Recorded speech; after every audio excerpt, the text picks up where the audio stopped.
She used to come around all the time. Huh? Let's say, tough day yesterday, but the sun came up today. We're anxious to get ready for the Chiefs. That's some bad news. We feel that Hunter Renfrow hurt his rib, and he's going to be out for a while.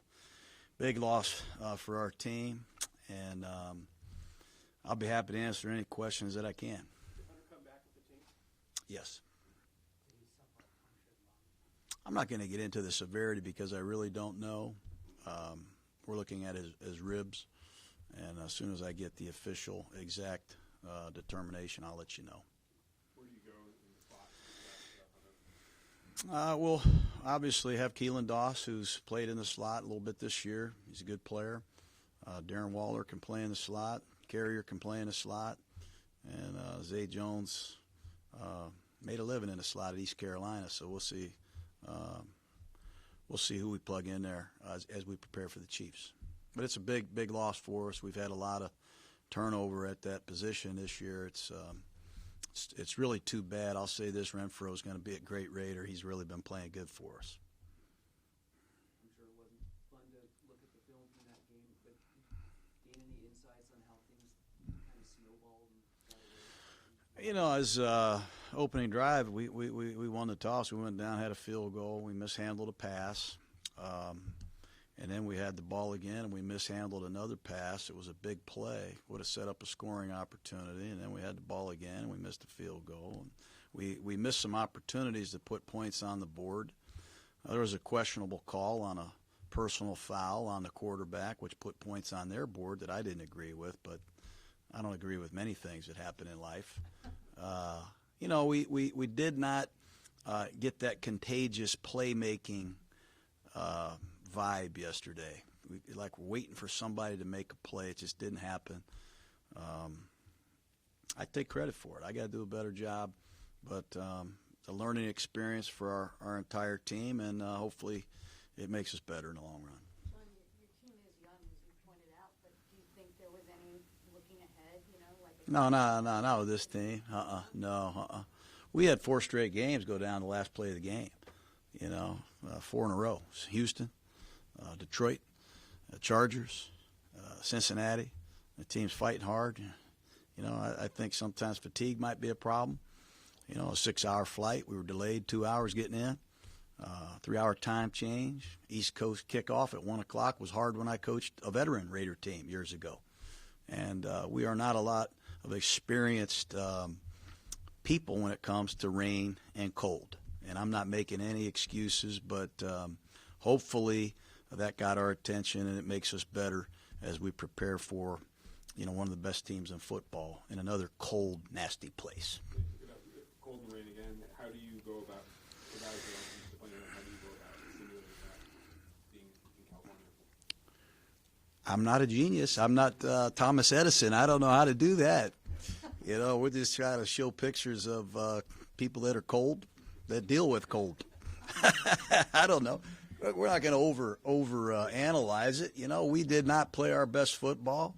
And as I said yesterday, we're really excited about this team, these guys that we have. And I said some things to them after the game I think they all bought into and agree with. We're united in what's ahead here. And we know we've got not only young players but new players that weren't even here with us when the season started. So we got to roll our fists up, have a great week of preparation, and rally around the men that are going to be ready.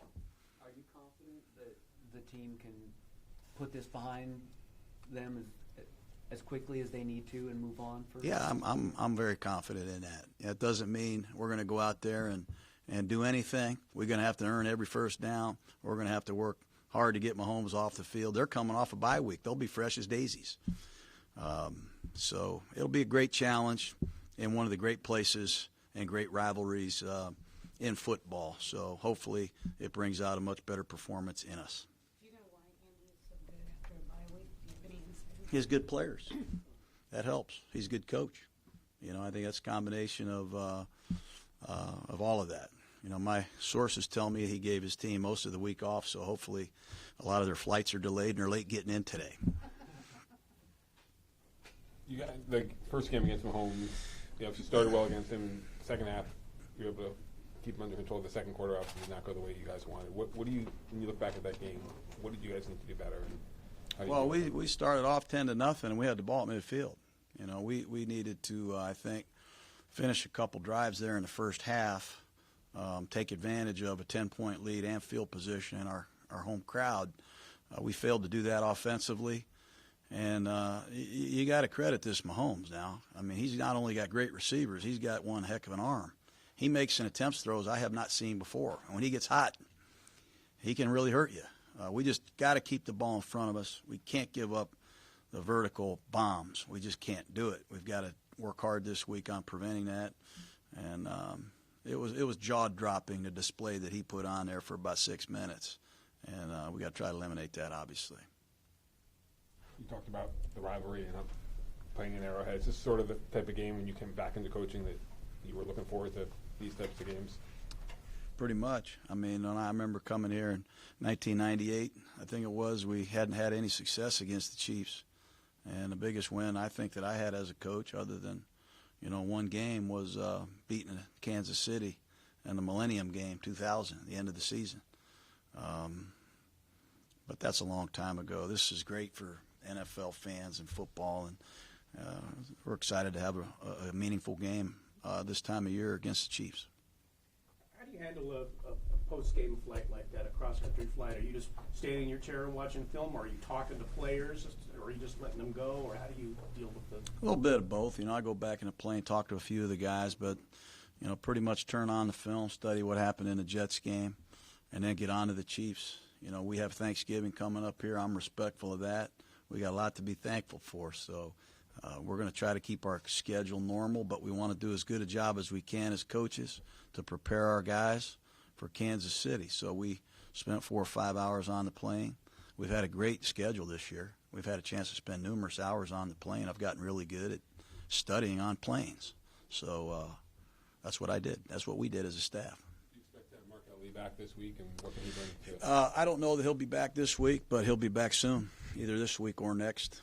And with Hunter's injury, we have to obviously look at what to do at that position. That's a big concern right now, and getting Markel back will be a good boost for us. Hopefully we get LaMarcus Joyner back. That would certainly help. So I'll keep you updated as I find these things out. Has Max Crosby's arsenal pass rushing moves grown here over the course of the season, just as he's gotten used to the program? I think Max is going to be great. I mean, he has grown. He's gained more confidence. He's gotten stronger. He's so confident in what he can do. I really think we've got something there with this Crosby, and I hope Farrell and Crosby together can form a nice combination. But we're really happy with Max Crosby. I would not trade him for just about anybody. The last 3 games, the rushing numbers, team rushing numbers are down, and the yards per carry is like 3.4, I think. Are teams, having seen what you guys did before, loading up and trying to stop that, or they're still, or should you still be able to run with the fronts that you're seeing? Well, we think we should be able to run better than we have statistically. We've got a great runner. We like our offensive line. We've had some moving parts there. You know, we've had some injuries at right tackle and center. But I think our guys are getting healthy, and it's a combination of us needing to do a better job as coaches, putting our guys in better positions. I think teams, no doubt, see Jacobs, and they want to try to commit people to stop them. And, you know, we got to do better, you know, maybe throwing it at times to keep them off balance. But we're still running it pretty good compared to other teams that I study. There have been some changes in the secondary, so some of those guys aren't as familiar with each other. But when you look back at the pass defense from yesterday, what did you just see, and are those things that can be addressed before you've seen the Chiefs? I think experience in the system is a problem at times. I think communication is a problem sometimes. You know, people don't just line up with a guy over there and over there. They motion, they shift, they come out 4 wides, 5 wides, empty backfield sets. You got to make adjustments. Some of these guys are learning the defense and haven't played together. And I think it's a combination of that.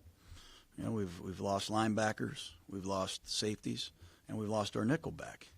And you don't have to be a genius, but you're not going to be as good communicating and adjusting on the fly as you would be if you had some continuity there. So that was a challenge. It'll be a challenge this week, and we've got to respond to those challenges. Do you think Joyner might be able to get back into it? I sure hope so. Yeah, I'm confident, but I was confident last week. So we'll see where he is today. He's out there working with the trainers as we speak.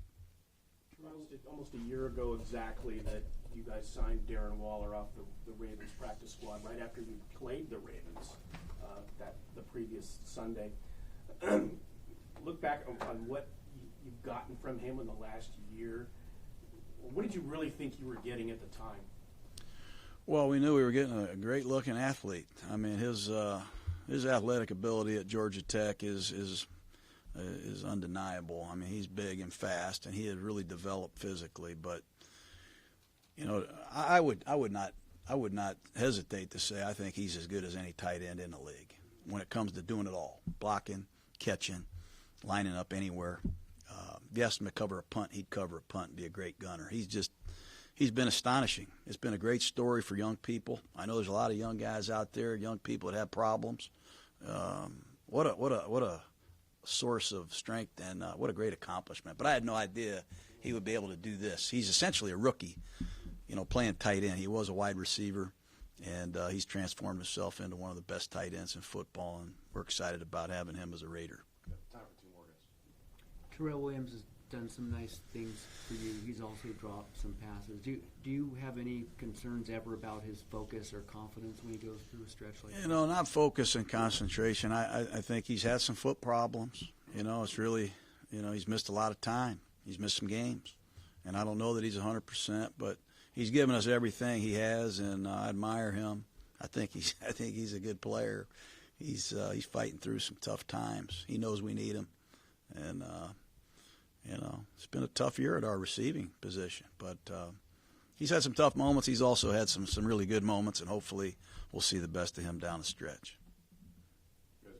Just with Renfro not knowing the severity maybe yet, but are there considerations to maybe shutting him down for the season at this point? Well, we'll see the severity of it. You know, we'll never put anybody at risk, but there is a possibility. We just got to make sure that he sees the people he needs to see, and we make the decision based on the medical exams. So we're concerned, disappointed, and we're going to miss him. Okay, guys. Thank you. All right. Have a good one.